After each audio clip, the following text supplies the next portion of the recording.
এই লোকটা ভীষণ সন্দেহজনকভাবে লুকিয়ে লুকিয়ে গোসলখানায় গোসল করা সুন্দরীদের উকি দিচ্ছিল।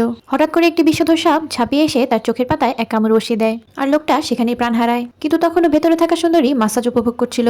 এদিকে কয়েকটা বিষধর সাপ পানি ভর্তি বালতিতে পড়ে যায়। কিছু না জেনে এক সুন্দরী শ্রমিক সেই পানি দিয়ে সুন্দরীকে ধুতে গেলে পরের মুহূর্তেই চোখের পলকে গোসলখানায় ভয়াবহ বিশৃঙ্খলা শুরু হয়। সবাই তো ভয়ে ছোটাছুটি করে পালাতে থাকে, আর সেই নারী শ্রমিকটি সাপের কামড়ে নির্মমভাবে মারা যায়। পরিস্থিতি বুঝে নেওয়ার পর এখানে থাকা নিরাপদ নয় বুঝে নায়িকা শিয়াংসি তার মেয়েকে কোলে নিয়ে পালানোর চেষ্টা করে, কিন্তু দরজার সামনে হঠাৎ দুটো বিশাল অজগর হাজির হয়। এক শ্রমিক বের হওয়ার আগেই সাপের শরীরে পেঁচিয়ে মুহূর্তেই মুচড়ে মারা যায়। এই দৃশ্য দেখে শিয়া সিং ভয়ে হতভম্ব হয়ে যায়। সে দ্রুত মেয়েকে নিয়ে আলমারির ভেতরে লুকিয়ে পড়ে, কিন্তু স্বস্তি নেওয়ার আগে একটি ছোট সাপ ভেতরে ঢুকে পড়ে। সাপটি মুখের খুব কাছে চলে আসতেই শিয়া সিং চিৎকার করে বাইরে ছুটে আসে। বাইরে গিয়ে সে দেখে সব রাস্তা সাপে ভরে গেছে। ভয় পেলেও শিয়া সিং হাল ছাড়ে না, কাপড় নাড়িয়ে নাড়িয়ে সাপ তাড়ানোর চেষ্টা করে। হঠাৎ একটি বিষধর সাপ সামনে পড়লে সে পাশের গামলা ছুঁড়ে মারে, তারপর তো আলমারি উল্টে ফেলে। সে আলমারির উপর দিয়ে যাওয়ার চেষ্টা করলেও খেয়াল করে না উপরে একটি বিশাল অজগর সাপ তাকিয়ে আছে। মেয়েকে ধরতে গিয়ে অজগরটি হামলা চালায় এবং শিয়াং সিং মাটিতে পড়ে যায়। এরপর অজগরটি তার মেয়ের দিকে এগোলে শিয়াং সিং ঝাঁটা হাতে নিয়ে ঝাঁপিয়ে পড়ে এবং অজগরটিকে নিজের দিকে টেনে নেয়। ঠিক তখনই অজগরটি ফ্যানের পাখায় জড়িয়ে যায়।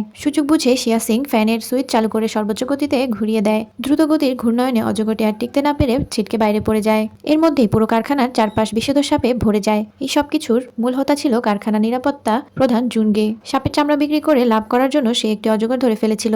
এই কাজেই ক্ষিপ্ত হয় দুই মাথাওয়ালা সাপের রাজা। সে সব সাপ জড়ো করে কারখানায় হামলা চালায়। এদিকে শ্রমিকরা কিছুই জানতো না, তারা তখন মজা করে অ্যানাকন্ডার সিনেমা দেখছিল। হঠাৎ একটি ছায়া মূর্তি পর্দাসহ মঞ্চে পড়ে যায়। সবাই ভাবে কেউ মজা করছে, কিন্তু পরক্ষণেই পর্দার ভেতর থেকে একটি বিশাল অজগর বেরিয়ে আসে। দর্শকরা ছুটে পালালেও এক বৃদ্ধ লোক মাতাল অবস্থায় পড়ে থাকে এবং অজগরের শিকার হয়। এই সময় কারখানার মালিক তার নারী সহকারীর সাথে ফ্লার্ট করছিল। বাইরে কি হচ্ছে তারা কিছুই জানতো না। হঠাৎ তাকিয়ে দেখে ঘর জুড়ে সাপ। ভীতু মালিকটি সহকারীকে ফেলে রেখে একাই পালায়। হতভম্ব ভুয়াজিয়ে চোখের বাঁধন খুলেই চিৎকার করে ওঠে। বাইরে গিয়ে দেখে পুরো কারখানা তছনছ। ঠিক তখনই সে দেখে পানির ড্রামের মধ্যে একটি মোটা অজগর। ভয় তো সে দৌড়াতে শুরু করে। নিচে শ্রমিকদের অবস্থা আরো খারাপ, পালানোর পথ নেই। সবাই তো দিশেহারা হয়ে ছোটাছুটি করছিল।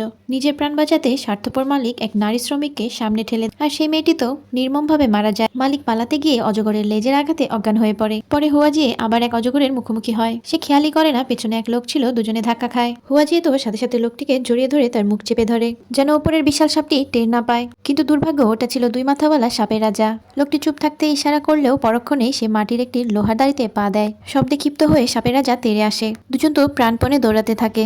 মালিক সব দেখে ভয়ে মাটিতে শুয়ে পড়ে মরা সাজার চেষ্টা করে। মনিটরের সব দেখে জুনগে অবাক করার মতো শান্ত থাকে।